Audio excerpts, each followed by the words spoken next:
Shalom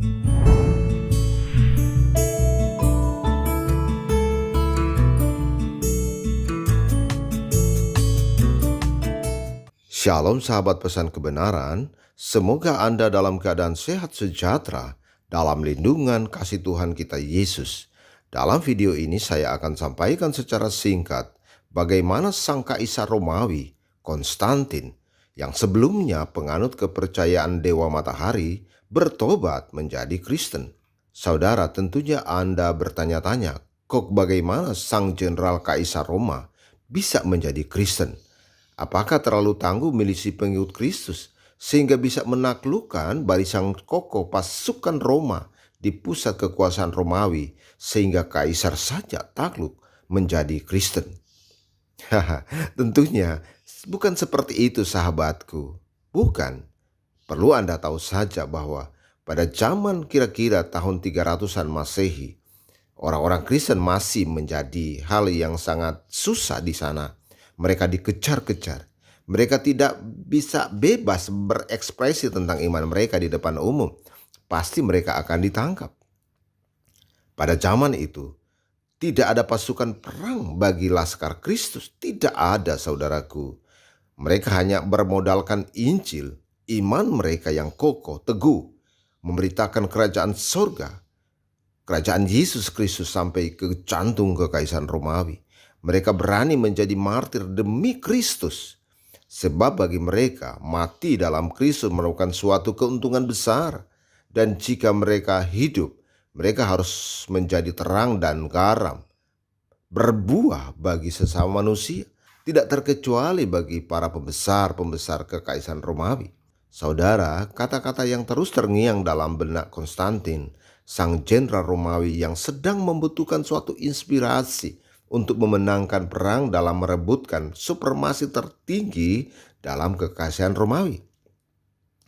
Tata kekaisaran Romawi sudah terbentang di depan mata, dan halangan terbesar hanya rivalnya, yaitu Jenderal Maxentius.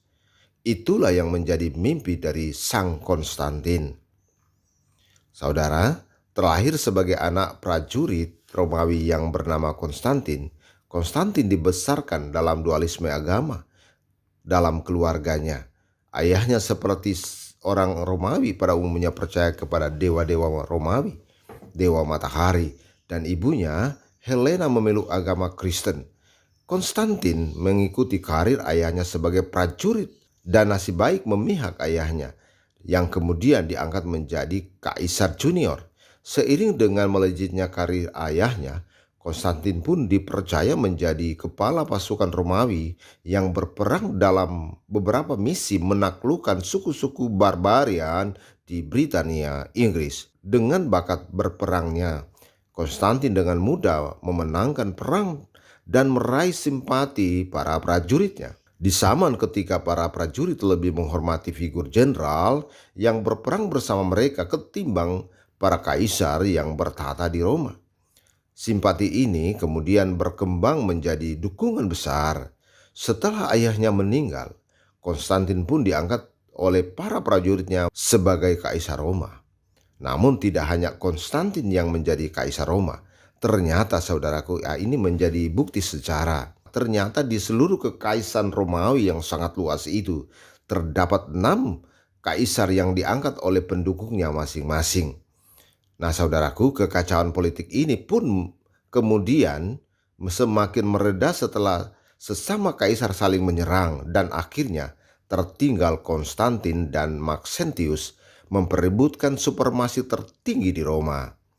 Maxentius sama seperti Konstantin, adalah anak dari Maximian, kaisar Roma. Maxentius membujuk ayahnya Maximian untuk pensiun dan ia langsung merebut kota Roma.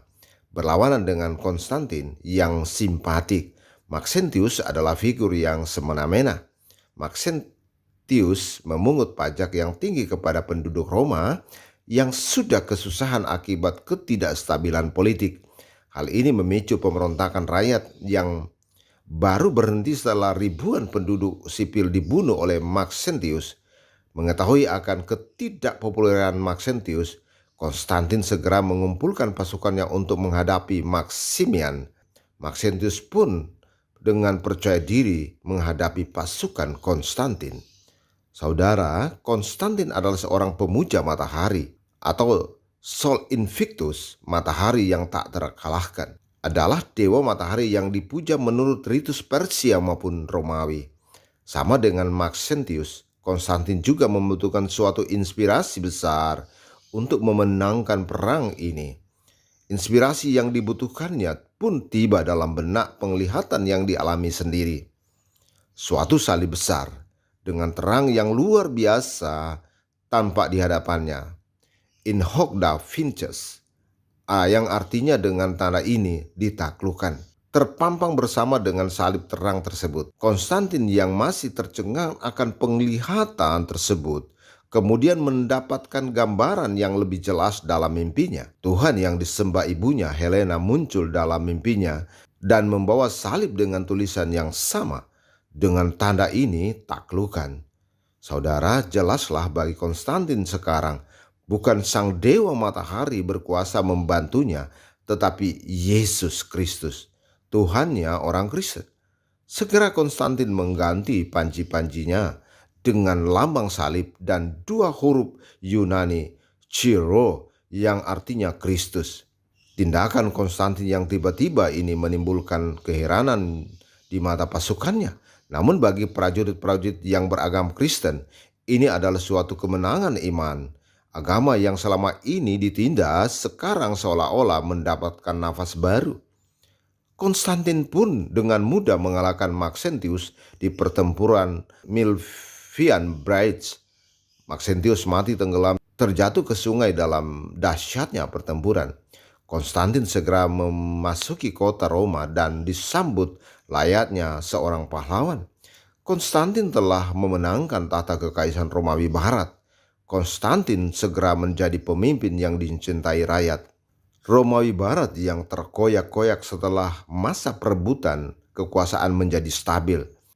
Konstantin pun kemudian mengesahkan agama Kristen sebagai agama yang diakui oleh pemerintahan kekaisaran Romawi. Nah, saudaraku, ini yang menjadi poin penting.